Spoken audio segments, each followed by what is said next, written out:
Well, we think an outcome of 3.5% is a generous decision.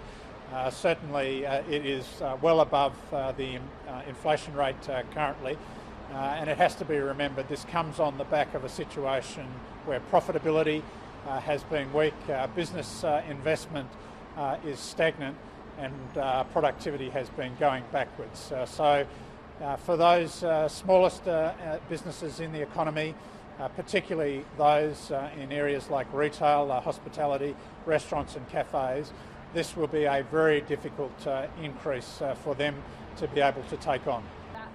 Well, what this decision reminds us is that there's an urgent need to have an ambitious plan for productivity. Business and government have to put together the elements of that plan. It has to be focused on strengthening business investment, ensuring that we get stronger, more flexible workplaces. We're reducing red tape and regulation, and equally we're accelerating the uptake of critical new technologies. So, do you agree with that? Well, this increase by itself will do nothing for productivity. We need a strategy for productivity. This increase is effectively an advance payment on productivity growth that hasn't yet occurred. That productivity growth has to occur if this is going to be sustained as an increase in real wages. If you don't have productivity, then this increase, the risk is that it will be gobbled up by inflation, or that it will push more businesses into insolvency. There are some sectors that have had stronger profitability in mining and resources previously, but if you look at the broader economy, if you look at sectors like retail, like hospitality, those sectors have been really struggling.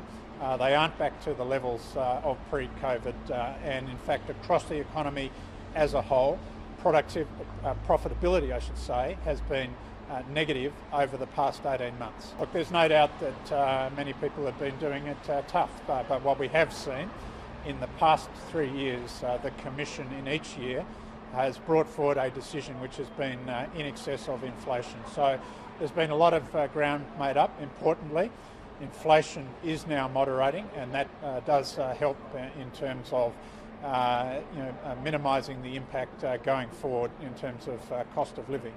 But for many small businesses as well, they've been struggling with higher costs. So this is something that applies both to employees and to small businesses, and we have to have some regard for what those small businesses have been. To a large extent, we have seen a two-speed economy. There have been some sectors which have had better trading conditions and which have seen better profitability, and they're in a better position to pay their workers more. And many of those sectors are paying well above award wages.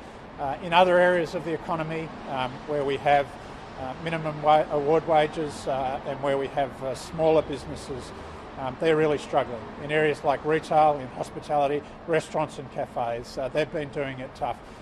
Many of those small businesses will really struggle to afford an increase of this magnitude. And what do you think they'll do to deal with that extra wage cost? Well, look, there's a number of possibilities. It could mean that they face further pressure on their own profitability. They may be in a situation where they have to struggle to try to pass through any wage increases into prices for consumers, or they face the risk that their ongoing viability is going to be under challenge. And the ACCU said today that actually next year they're going to push it to 3.5, even more than that. What do you make of another 3.5 or 4.5 next year? Well, I think that's completely premature to be foreshadowing what the circumstances will be in 12 months' time. We have to see what happens to things like inflation, and we have to have an urgent plan for productivity. If you don't have a plan for productivity, then you don't have a plan for real wages. And sadly, that's the situation with the big union lobby. There's an argument that if you improve wages more, it encourages productivity of companies because they'll go, workers are getting expensive, they've got to invest more in machinery or whatever. Don't you see that argument? That is complete nonsense. That is a fiction.